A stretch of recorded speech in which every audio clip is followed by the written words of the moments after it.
जन्म दिया है भोले, धरती पिघल रहे हैं। देखो भोले तुम घूम के कितने बदल रहे हैं।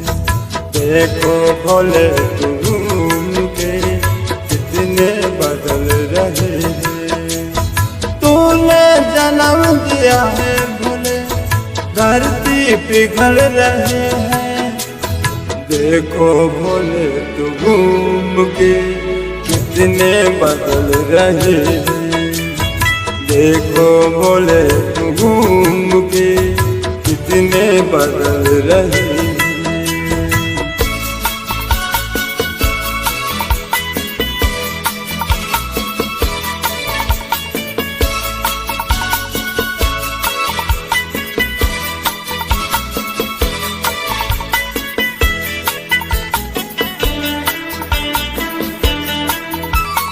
क्या क्या नहीं है दुनिया में, किसकी नहीं मताए।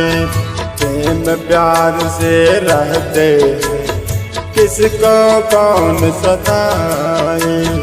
वही रामायण गीता, वही रामायण गीता शिक्षा बता रही है। देखो भोले तू घूम के कितने बदल रहे हैं। तूने जन्म दिया है भोले, धरती पिघल रहे हैं। तूने जन्म दिया है भोले, धरती पिघल रहे हैं। देखो भोले तू घूम के कितने बदल रहे हैं।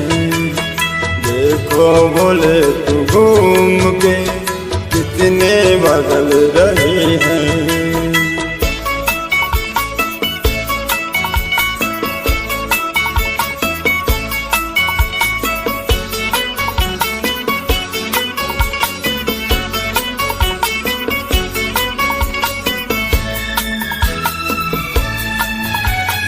झूठ साच का कर्म मेरा लिखा है भोला हाथ में। सूरज पवन की लगे हवा, ठंड लगे बरसात में। सत्य के आगे झूठ बोल, सत्य के आगे झूठ बोल ठोकर लगा रही है। सत्य के आगे झूठ बोल ठोकर लगा रही है।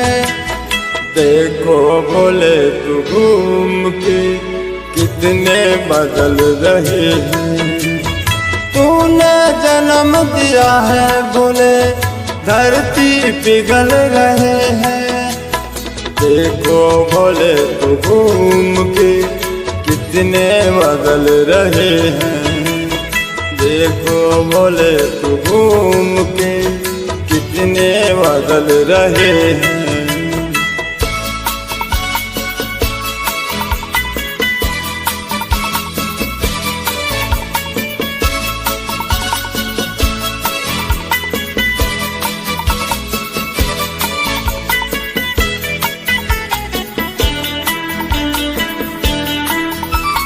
कितना अच्छा है जाकरा रखा है भोला साथ में। दिन कटे या रात कहीं रखा है भोला पास में। कितने दिनों के बाद भोले किस्मत बदल रही है। कितने दिनों के बाद भोले किस्मत बदल रहे हैं। देखो भोले तू घूम के कितने बदल रहे हैं। तूने जन्म दिया है भोले, धरती पिघल रहे हैं।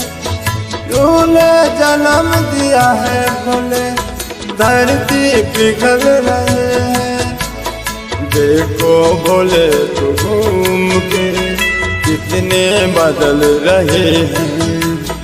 देखो भोले तू घूम के कितने बदल रहे हैं।